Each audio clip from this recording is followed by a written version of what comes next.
Hello guys, welcome back to my channel Tanya selection on India. कैसे आप सब? I hope आप सब लोग अच्छे होंगे। आपने अभी एक लेटेस्ट आदि पुरुष मूवी का ट्रेलर तो बहुत चल रहा है और आप लोगों ने देखा भी होगा और आप लोगों को देखकर कुछ कहीं ना कहीं हंसी ज़रूर आई होगी, बिकॉज उसमें जो सीन्स है ना वो कहीं से भी मुझे रावण से रिलेटेड तो बिल्कुल भी नहीं लगते। तो एक वीडियो है, आदि पुरुष नहीं है मुस्लिम रामायण है, देखकर भड़के रामायण में श्री राम रोल करने वाले अरुण गोविल जी। तो आपने सभी ने रामायण तो ज़रूर देखी होगी, उसमें श्री राम जी का जो रोल किया था वो इस आदि पुरुष मूवी पर कुछ कह रहे हैं। तो इस वीडियो में पूरा देखते हैं पहले ये, और फिर उसके बाद बात करेंगे बाकी की। अगर आप लोग पहली बार मेरा चैनल देख रहे हो तो सब्सक्राइब कर लीजिए, it's my new channel, so do support guys. और रिएक्शन अच्छा लगे तो लाइक ज़रूर कीजिएगा। Let's start the video.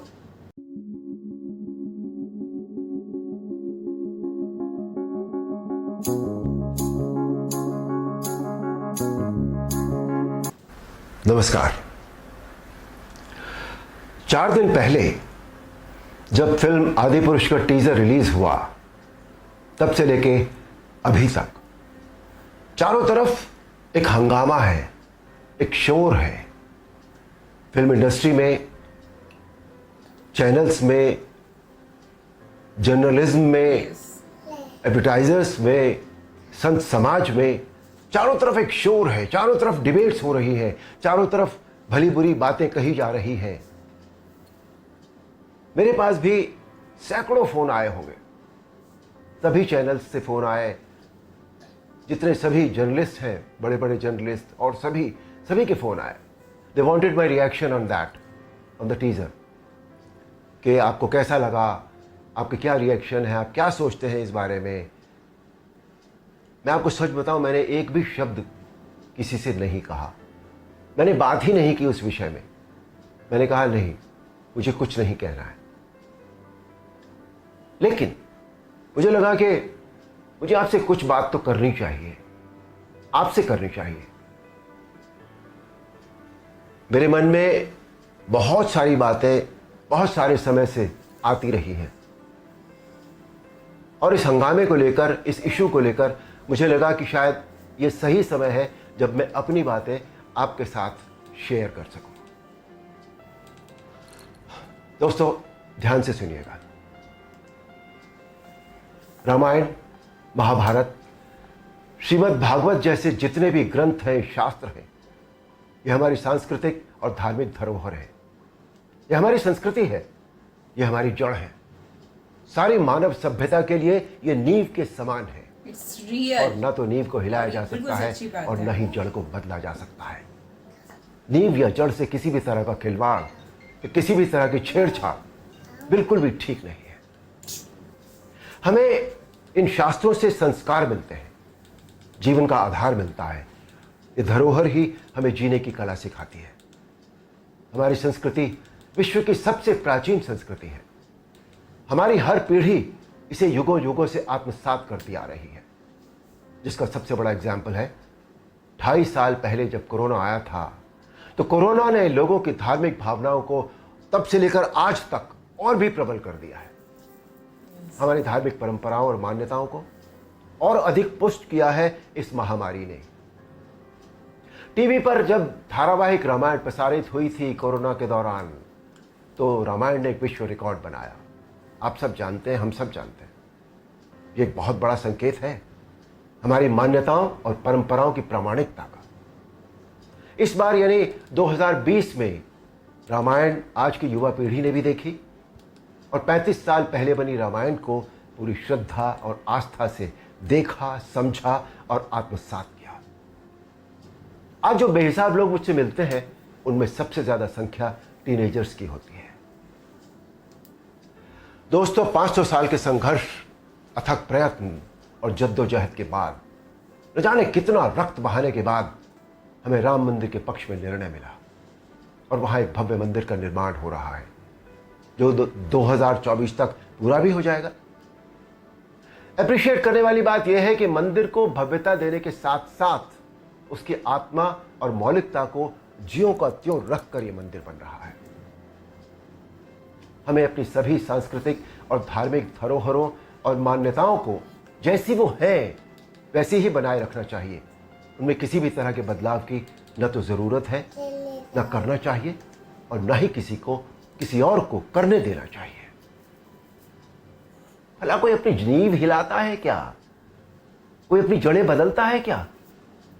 हमारी इन धार्मिक सांस्कृतिक मान्यताओं और परंपराओं को किसी भी तरह का कोई नयापन देने की आवश्यकता नहीं है। देखिए, मेरा प्रयास और कर्म तो यही है कि मैं इस जनरेशन को और अगली पीढ़ी को भी वही सिखाऊं, वही बताऊं, वही दिखाऊं जो वास्तव में सत्य है, शाश्वत है और सनातन है। एक बात और सोचने वाली है, किसी और धर्म की परंपरा या मान्यता में जब किसी भी प्रकार का बदलाव या नयापन नहीं किया जाता, तो हमारी सनातन धर्म की मान्यताओं परंपराओं के साथ छेड़छाड़ आखिर क्यों? आजकल ये चलन सा बनता जा रहा है कि सनातन धर्म का मजाक बनाओ, देवी देवताओं के ऑब्जेक्शनेबल पोस्टर बनाओ, अभद्र भाषा में बोलता हुआ दिखाओ।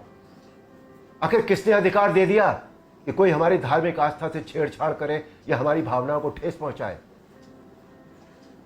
कुछ फिल्म मेकर्स,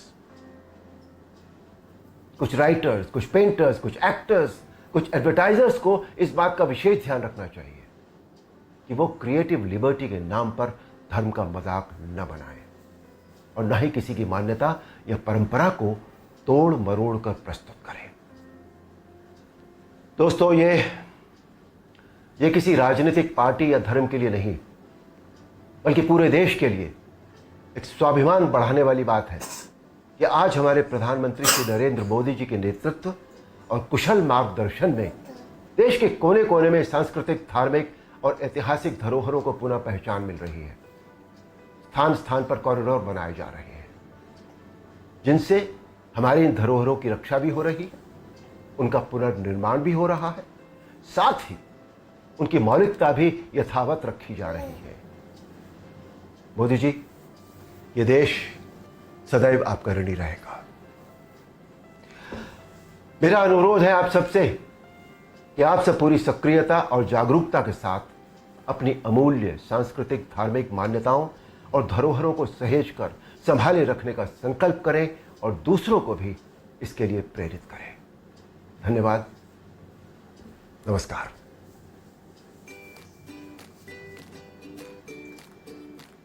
इस वीडियो को देखकर तो मैं यही कहना चाहूँगी कि इन्होंने बहुत ही संभले हुए शब्दों में, बहुत ही कम शब्दों में बहुत कुछ कह दिया। और जो आज की टीनेजर्स, जो यंग जनरेशन है ना, उनको समझाने के लिए इतना कहना ही बहुत काफ़ी है कि कोई अपनी जड़ें नहीं बदलता। ये मतलब आप अपनी जड़ें बदल दोगे तो फिर तो आपका कोई वजूद ही नहीं रहेगा ना, और उसको तोड़ मरोड़ कर दिखाने की भी ज़रूरत नहीं है। जैसा है वैसा है, क्योंकि सबसे पुरानी आप देखते हो सनातन धर्म सबसे पुराना है। और आप जितने भी ये रामायण है, महाभारत है, आप इनमें देखते हो बेसिक जो चीज़ें हैं ना, जैसे एक लाइफस्टाइल को चलाने का जो तरीका है, वो अगर आपने रामायण देख ली और आपने महाभारत देख ली तो मुझे नहीं लगता कि आपको किसी और से कुछ पूछने की ज़रूरत है कि कैसे अपने लाइफस्टाइल को चेंज किया जाए, कैसे अपनी लाइफ को जिया जाए। ये बहुत ज़रूरी हो गया है कि अपने संस्कृति को बचाने के लिए अपने देवी देवताओं का मजाक ना उड़ाने दिया जाए। अगर ऐसा कुछ, और इन्होंने ये भी बात ऐड की कि जो राइटर्स हैं, जो एडवर्टाइजमेंट कंपनी हैं और जो फिल्म मेकर हैं, डायरेक्टर है, प्रोड्यूसर हैं, इन बातों को वो ध्यान में ज़रूर रखना पड़ेगा। बिकॉज सिनेमा एक ऐसी चीज़ है जिससे हम कुछ अच्छा भी सीख सकते हैं और कुछ गलत भी सीख सकते हैं।